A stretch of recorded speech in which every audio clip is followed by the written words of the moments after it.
Hello students, hope you all are doing great.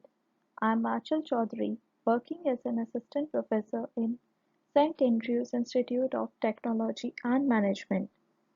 So students, today I'm again going to share a lecture on principles of management. So students, in previous lecture we have studied coordination, principles of coordination, organization structure and organization chart. So, we will be continuing with Unit 3 and today we will be covering organization manuals, type of organization structure, leadership, need of leadership, functions and qualities of a leader. Organization manuals. An organizational manual provides and supplements additional details to the information supplied by organization chart. The members of organization will find it to be readily available reference defining the scope of authorities and responsibilities of management. So basically it's a small book which contains information regarding details of various positions, their authorities and responsibilities, what will be the job description and what are the duties and functions of each position and organization procedure and methods. All these things are included in the organization manuals so that workflow will be easily and ongoing. Is your types of organizational structure. There are five types of organizational structure. First is your line organization, functional organization, line and staff organization, project management organization, and last is your matrix organization.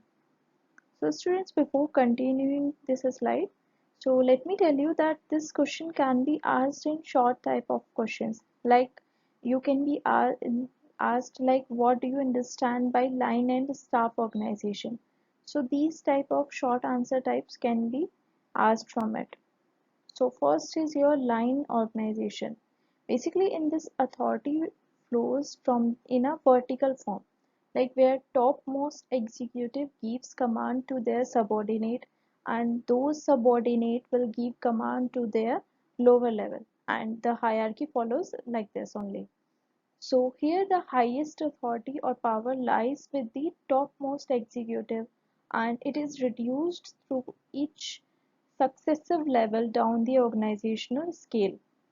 And it is one of the commonly used structure as it is easy to understand and implement. So it is one of the historical method which has been used from past decades. So next is your functional organization.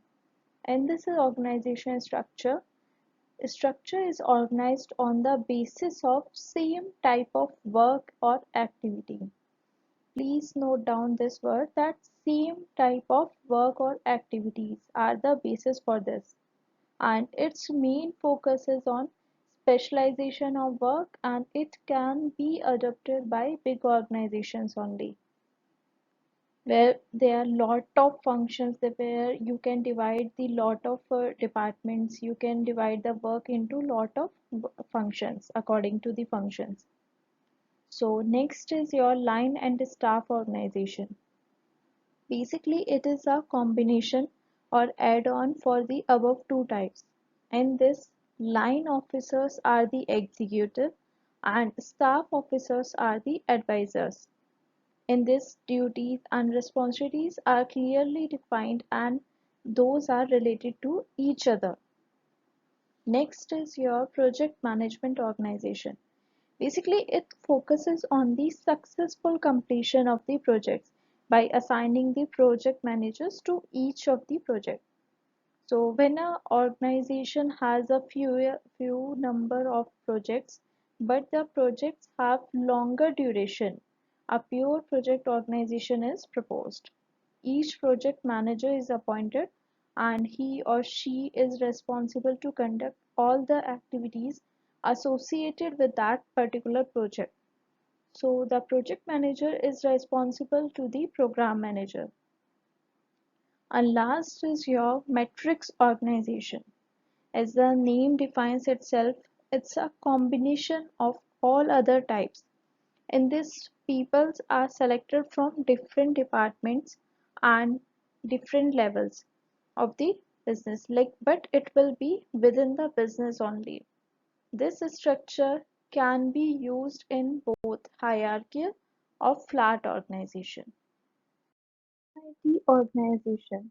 A committee is a group of persons who consciously and deliberately formed to discuss a problem and provide solutions to overcome it. They meet on an organized basis to discuss and deal with the matter placed before it.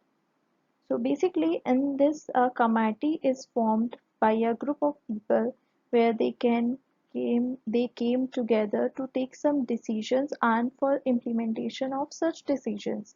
And also it can be formed to provide suggestions and recommendations. Network organization. Networking means a system of trying to meet and talk to other people who may be useful to one in one's work. So basically, in a networking organization, the critical management decisions are with whom to develop business relations and for what and on what basis. The central organization management is especially involved in strategic decisions of developing new relations. They focuses on the developing new relations and eliminating some old, less useful relations with business partners. So in the central or hub organization of the networking structure, usually there is an absence of horizontal and vertical boundaries. Basically, it don't focuses on horizontal or any kind of vertical boundaries. Free form organization. A free form of organization is purely an autocratic structure. It has no boundaries, it is flexible, adaptive, and is built around special problems to be solved by a group of experts possessing diverse professional skills. These experts have decision-making authority and other powers. Free-form organization, it is highly flexible and dynamic and can be followed in order to suit the unique requirements of each project. So here role clarity is somehow missing, but in its place people are greeted with an exciting opportunity to do the things by their own. So it is a boundaryless organization where employees are free to share new ideas. Next topic of the day is leadership. So, leadership is the ability to persuade others to seek defined objectives enthusiastically. It is the human factor which binds a group together and motivates it towards goals. So, basically, leadership is a process by which an executive can direct, guide, and influence the behavior and work of others towards the accomplishment of specific goals. So basically, leadership is a kind of capacity or an art by which you can influence a group of people towards achievement of their goals by motivating them and by developing some future visions so they can achieve whatever they want to achieve. What is your need of leadership? Like, why do you require leadership in your organization? First is your initiates action. So here leader is a person who tells his followers that from where they have to start and tell them about the policies and plans which they have to follow to achieve their goals. So like this he initiates the action of overall organization. Next is motivation. Leader motivates the employees with economic and non-economic rewards and thereby gets the work from his subordinates. Next is your providing guidance. Guidance here means instructing the subordinates the way they have to perform their work efficiently and effectively so that errors can be eliminated, right? So by providing a proper guidance to the employees, you can take the work from those employees, and also it will eliminate some kind of errors in the organization. Next is your creating confidence. When a leader clearly explaining his subordinates about their role and giving them guidelines to achieve the goals effectively and appraising their work, so all these will build a confidence among the subordinates. Next is your building morale. Morale here denotes willingness of cooperation of the employees towards their work and getting them into confidence and winning their trust. So a leader can be a morale booster by achieving full cooperation so that they can perform with their best of their abilities. Characteristics of leadership. It is an interpersonal process. Interpersonal process means like manager has to influence or guide someone others, like he has to guide his workers towards the attainment of goals. Second is leadership defines some mentioned qualities which have to be present in a leader, like he should be intelligent enough, he should be mature enough to take decisions, his personality should be attractive so that his followers can follow him, like this. Next is it is a group process. अब ऐसा तो नहीं है कि आप खुद से ही interact कर रहे हो एंड देन आप खुद को ही मोटिवेट कर रहे हो, you are motivating yourself for accomplishment of goal. So this is not a leadership. It is a group process where two or more peoples are there and they are interacting with each other. Next is leader is involved in shaping and molding the behavior, shaping and molding the behavior of his followers. Next is your leadership is situation bound. It acts according to the situation. Formal and informal leaders. A formal leader is one who is formally appointed or elected to direct and control the activities of their subordinates. So basically, he is a person who is created by the formal structure, enjoys organizational authority, and is accountable to those who have elected him in a formal way. So he has to work according to the prescribed rules and regulation. He has to follow a specific pattern. Here, leader has to complete his responsibility. So next is your informal leaders. They are not formally recognized. They derive authority from the people who are under their influence. In any organization, we can always find some person who can command and who are approached to guide, to help, to protect the informal leaders. Have like these are the things that you can say here. No formal relations is mandatory. A leader can guide his follower according to his choice. He is not bounded by some responsibilities. What are the functions of a leader? So first is your setting goals. A leader is expected to set goals and policies to persuade the subordinates to work with confidence. Organizing. The second function of a leader is to assigning roles appropriately according to the individual abilities so that they can give their best, and also it will help in organizational growth. Next is your initiating action.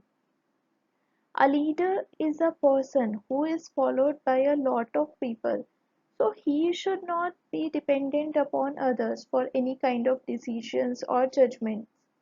So he should be capable enough to start from his own. Next is your direction and motivation. So it is one of the primary function of a leader to guide and direct his group and motivate people to do their best in the achievement of their goals. Next is your link between management and workers.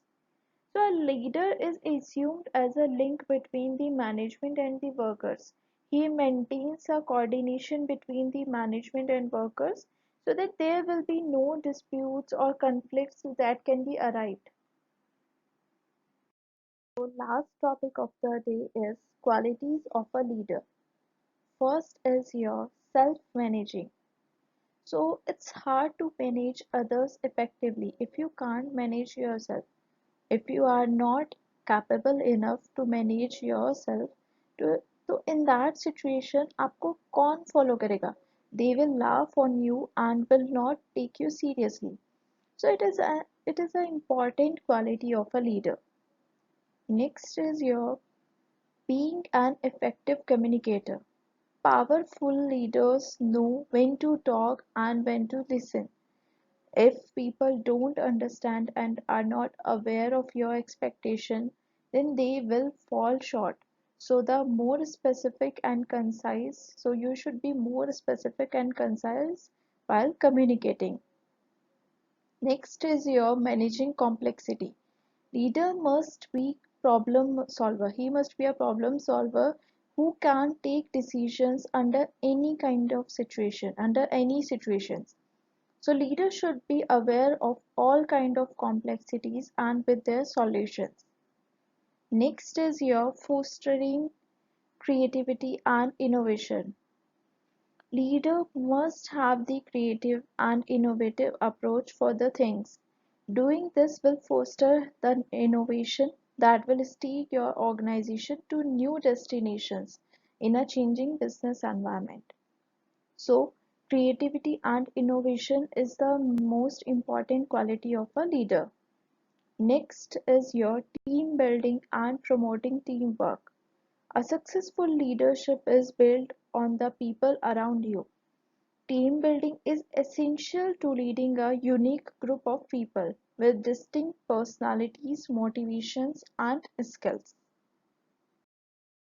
So, that's all for today's lecture. In next video, I'll be continuing Unit 3.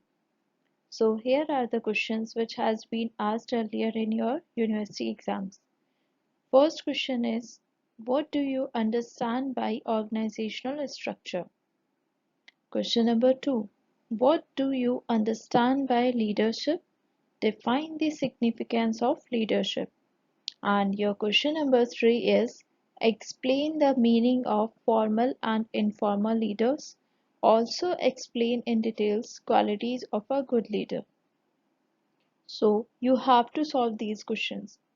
I hope you are clear with today's lecture, and if you have any doubt, do let me know. I'll arrange a doubt session for you. Thank you so much for your cooperation and your interest. Stay tuned for more videos.